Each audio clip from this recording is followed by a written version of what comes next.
సరిగ్గా వారం రోజుల క్రితం ముందు జరిగినటువంటి పరిణామాలు ఏవైతే ఉన్నాయో ముంబై నటి కాదంబరి జత్వానీ కేసులో అయితే మాత్రం కీలక పరిణామాలు చోటు చేసుకున్నాయని చెప్పుకోవచ్చు. దాదాపు వైసీపీ హయాంలో జరిగినటువంటి ఈ దారుణ ఘటన, జగన్మోహన్ రెడ్డి ముఖ్యమంత్రిగా ఉన్నటువంటి ఇప్పుడు జరిగినటువంటి దారుణ ఘటనే ఇప్పుడు మొత్తం కూడా కేసు మలుపు తిరుగుతోంది. కాదంబరి జత్వానీ ముంబై నటి, ఆమె డాక్టరు, అంతేకాకుండా ఆమె వృత్తిరీత్యా డాక్టర్, తర్వాత యాక్టర్ అయ్యారు.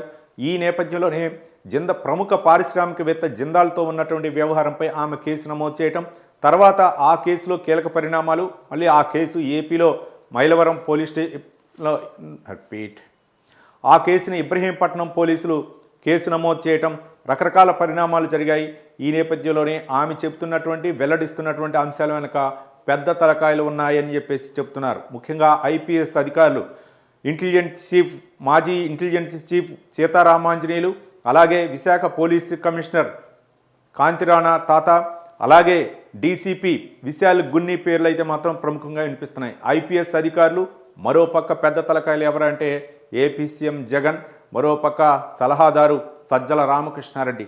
వీళ్ళ ప్రమేయం లేకుండానే ఈ యొక్క ఘటన జరిగిందా అనేటటువంటి అనుమానాలు అయితే మాత్రం పటాపంచలు చేస్తూ కొన్ని వాస్తవ ఆధారాలు అయితే మాత్రం ఛేదించడం జరిగింది.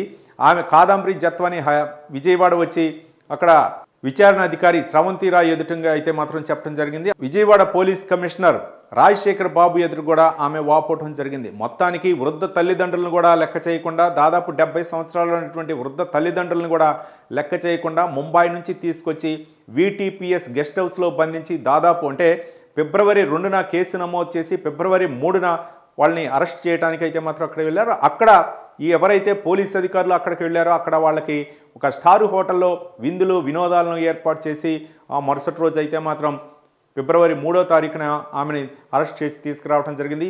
ఫిబ్రవరి 3వ తారీఖున అరెస్ట్ చేసి తీసుకొచ్చి ఎక్కడ బంధించారంటే వీటీపీఎస్ గెస్ట్ హౌస్లో ఉంచారు. ఆ ఇద్దరు వృద్ధ తల్లిదండ్రుల్ని, ఆమె కాదంబరి జత్వానీ ఉంచిన తర్వాత ఫిబ్రవరి 6న కోర్టులో హాజరుపరిచారు. కోర్టు రిమాండ్ విధించింది.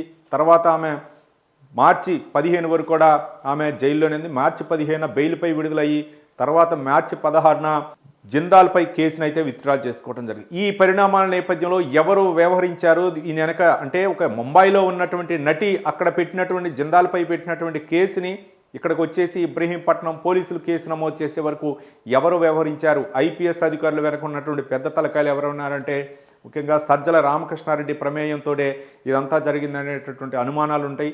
మరోపక్క పోలీసులు ఉచ్చు బిగుస్తున్నారు. ఈ వ్యవహారం జరిగిన తర్వాత, ఈ వ్యవహారం తెరపైకి వచ్చిన తర్వాత వరదలు రావడంతో కొంచెం సర్దుమణిగిందని అనుకుంటున్నటువంటి తరుణంలో మళ్ళీ ఈ కేసును అయితే మాత్రం పోలీసులు వెలికి తీస్తున్నారు. మరోపక్క టీడీపీ కేంద్ర కార్యాలయంపై జరిగినటువంటి దాడి కేసులో కూడా ఇప్పటికీ దాదాపు అరెస్టుల పర్వం కొనసాగుతోంది. నందిగామ సురేష్, అలాగే మాజీ ఎంపీ ఆయన, అలాగే లేళ్ల అప్పిరెడ్డి ఎమ్మెల్సీ, మరో 2-3 నేతలను కూడా అదుపులోకి తీసుకునేటటువంటి అవకాశాన్ని పోలీసులు అయితే వేట ప్రారంభించారు. అదే కోవలో ఇప్పుడు కాదంబరి జత్వానీ ఇచ్చినటువంటి స్టేట్మెంట్ ఆధారంగా ఎంతమంది ఐపీఎస్ అధికారులకు ఉచ్చు బిగుస్తుంది. మరోపక్క A1 ఎవరు, A2 ఎవరు, A3 ఎవరు అని నిర్ధారించే పనిలో అయితే మాత్రం పోలీసులు ఉన్నారు. ఈ వ్యవహారాన్ని అయితే మాత్రం ఇంతటితో వదిలిపెట్టేది లేదు. కాదంబరి జత్వానీ ఇచ్చినటువంటి స్టేట్మెంట్, గతంలోనే ఆమెకి జిందాల్ అయితే మాత్రం 50 కోట్లు ఆఫర్ చేశారని తెలిసింది. 50 కోట్లు ఆఫర్ చేసినా సరే ఆమె లెక్క చేయకుండా కేసును అయితే మాత్రం విత్డ్రా చేయలేదు.